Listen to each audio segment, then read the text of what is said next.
To this breaking news from overnight, a teenager was shot and killed by a Houston police officer. And police say that this teen had an assault rifle and just would not drop it when an officer approached. This all happened at an apartment complex located on Bennington up in northeast Houston. ABC 13's Liliana Pearson joins us live now from HPD's headquarters in downtown. And Liliana, what can you tell us about this investigation?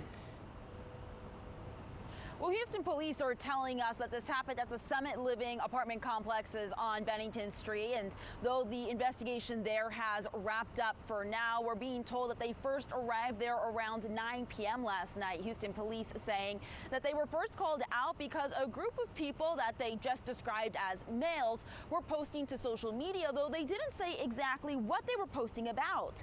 Cops arrived shortly before 9 p.m. to find a group of people outside the apartment complex. Law enforcement say when they approached the group, they could tell they were armed.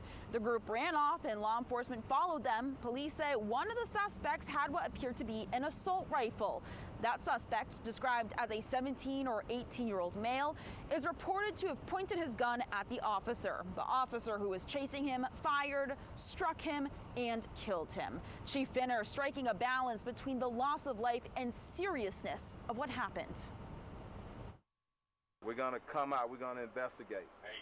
And if anybody, if we come into contact, police officers, do me one favor, please just drop the guns. And let's all go home safe. And 5 guns were recovered from that scene, including that assault rifle. And we're also being told that the officer who discharged his weapon is being placed on administrative leave. That is per department policy. Right now, we are going to have to wait on that medical examiner to get any identification on the person who died. From downtown, I'm Liliana Pearson, ABC 13 Eyewitness News.